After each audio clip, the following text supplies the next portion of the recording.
आज उन्हाळ्यातील फळांची नावे इंग्रजी व मराठीमध्ये व त्यांची माहिती।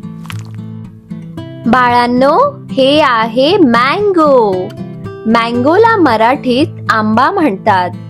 आंबा हा खूप लोकप्रिय फळ आहे। याला फळांचा राजा असे म्हणतात। आंबा उन्हाळ्यात मिळतो आणि यात विटामिन ए आणि सी भरपूर प्रमाणात असतात, जे आपल्या आरोग्यासाठी खूप फायदेशीर आहेत।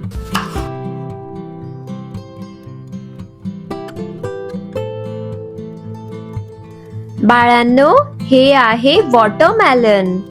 वॉटरमेलनला मराठीत कलिंगड म्हणतात।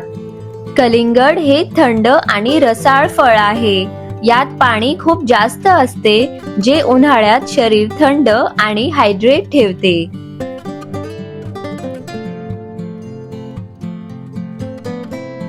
बाळांनो, हे आहे लिची। लिचीला मराठीत लिची म्हणतात। लिची हे गोड आणि रसाळ फळ आहे। ते उन्हाळ्यात मिळते आणि शरीराला थंडावा देते।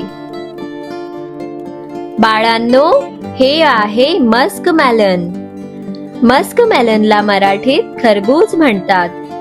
खरबूज हे उन्हाळ्यातील एक अतिशय पौष्टिक आणि थंड गुणधर्माचे फळ आहे, ज्यात 95% पाणी असते, जे शरीर थंड आणि हायड्रेट ठेवते।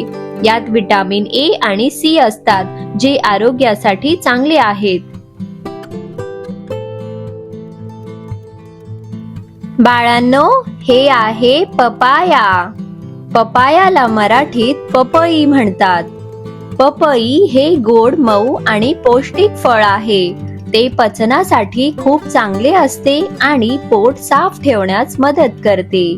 यात विटामिन ए, सी आणि फायबर भरपूर प्रमाणात असते, जे शरीर निरोगी ठेवते।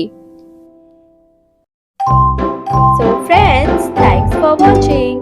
Like and subscribe for more videos.